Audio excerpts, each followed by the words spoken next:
அனைவருக்கும் வணக்கம். Welcome back to Thilak's Mani YouTube channel. இந்த பதிவில் நம்ம என்ன பார்க்க போகிறோம்னு பார்த்தீங்கன்னா, மார்ச் மாதத்தில் தமிழுக்கு பங்குனி மாதத்தில் வரக்கூடிய வளர்பிறை பஞ்சமி திதி எப்போ தொடங்குகிறது, நமக்கு என்னைக்கு வளர்பிறை பஞ்சமி நாள், நாம் எவ்வாறு வராகியம்மனை தீபம் ஏற்றி வழிபாடு செய்ய வேண்டும் என்று இந்த பதிவில் இருக்குது.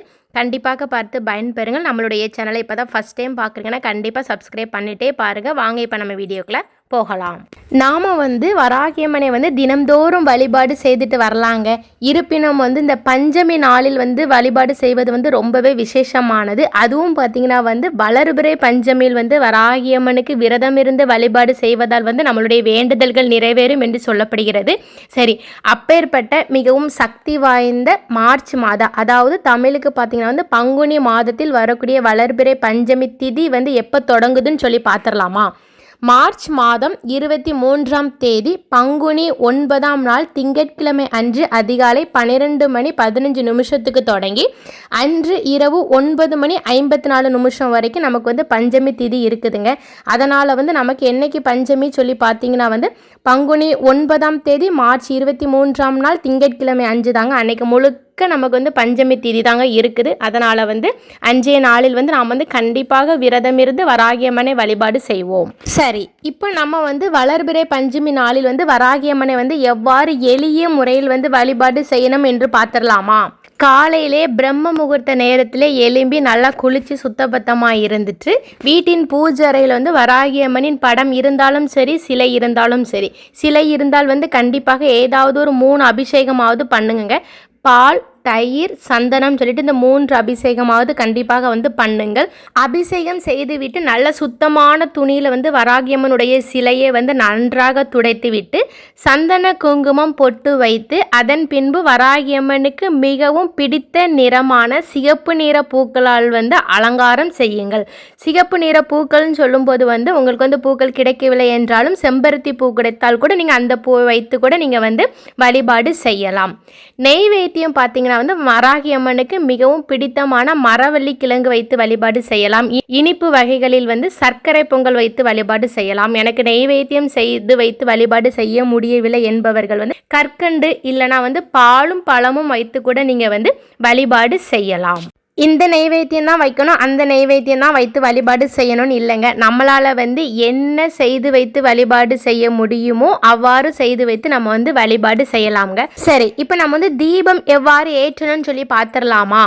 ஒரு பித்தளை தட்டோ இல்லைனா ஒரு சில்வர் தட்டோ ஏதாவது ஒரு தட்டை எடுத்துக்கோங்க. அதில் சிகப்பு நிற பூக்கள் வைத்து அலங்காரம் செய்து கொள்ளுங்கள். அதில் 2 புது சிட்டி விளக்கு வாங்கிக்கோங்க. அதை அந்த 2 சிட்டி விளக்கையும் நல்லா கழுவி சுத்தப்படுத்திட்டு அதில் சந்தன குங்குமம் வைத்து நீங்கள் அந்த தட்டில் வைத்து நெய் ஊற்றி பஞ்சு திரி போட்டு நீங்கள் எளிமையான முறையில் தீபம் ஏற்றி வழிபாடு செய்யுங்கள். வழிபாடு செய்யும் போது நீங்கள் வராகியம்மனுடைய பாடல்கள் எதுவாயினும் பண்ணலாம். அப்படி இல்லை என்றால் ஓம் வராகி தாயே போற்றி, ஓம் வராகி தாயே போற்றி, ஓம் வராகி தாயே போற்றிங்கிற மந்திரத்தை கூட நீங்க 108 முறை சொல்லி இறை வழிபாடு செய்யலாம். வழிபாடு செய்யும் போது உங்களுடைய கோரிக்கைகளை எதுவாயினும் நீங்க வராகி அம்மனிடம் நம்மளுடைய தாயாக பாவித்து நீங்க எல்லாத்தையுமே சொல்லுங்க. நிச்சயமாக உங்களுடைய வேண்டுதல்கள் எதுவாக இருந்தாலும் வராகி அம்மன் நம்மளுடைய கோரிக்கைகளை நிறைவேற்றி தருவார்கள். எந்த ஒரு வேண்டுதல் வைத்தாலும் நம்பிக்கையோடு நமக்கு வராகியம்மன் நிறைவேற்றி தந்துட்டாங்கிற ஒரு எண்ணத்தோட நீங்க வழிபாடு செய்யுங்க. நிச்சயமாக உங்களுடைய வேண்டுதல்கள் நிறைவேறும். சரி, அடுத்த கேள்வி என்னன்னு பார்த்தீங்கன்னா நிறைய பேர் என்ன கேட்குறாங்கன்னா, எங்கள் வீட்டில் வராகி அம்மனுடைய சிலை இல்லை, படம் இல்லை, நாங்கள் என்ன பண்ணலாம்னு சொல்லி கேட்குறாங்க. சிலை இல்லை, படம் இல்லை என்பவர்களாம் எந்த ஒரு கவலையும் பட வேண்டாம். நீங்கள் இவ்வாறு மேலே சொன்ன முறைப்படி ஒரு தட்டில் சிகப்பு நிற பூக்களால் அலங்காரம் செய்துவிட்டு தீபம் ஏற்றி வழிபாடு செய்யுங்கள். வழிபாடு செய்யும் போது வராகி அம்மன் அந்த தீப ஒளியில் தெரிகிற மாதிரி பாவித்து நீங்கள் வழிபாடு செய்யுங்கள். நிச்சயமாக உங்களுடைய கோரிக்கைகளை வராகி அம்மன் நிறைவேற்றி தருவார்கள்.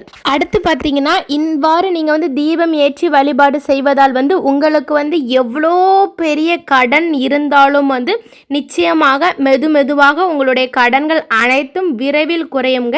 அதனால் நீங்கள் நம்பிக்கையோடு ஒரு 5 வளர்பிறை பஞ்சமியோ இல்லைனா ஒரு 3 வளர்பிறை பஞ்சமி திதியில் நீங்கள் விரதம் விரதம் இருந்து வராகியம்மனுக்கு வந்து மேலே சொன்ன முறைப்படி வந்து தீபம் ஏற்றி வழிபாடு செய்யுங்கள்.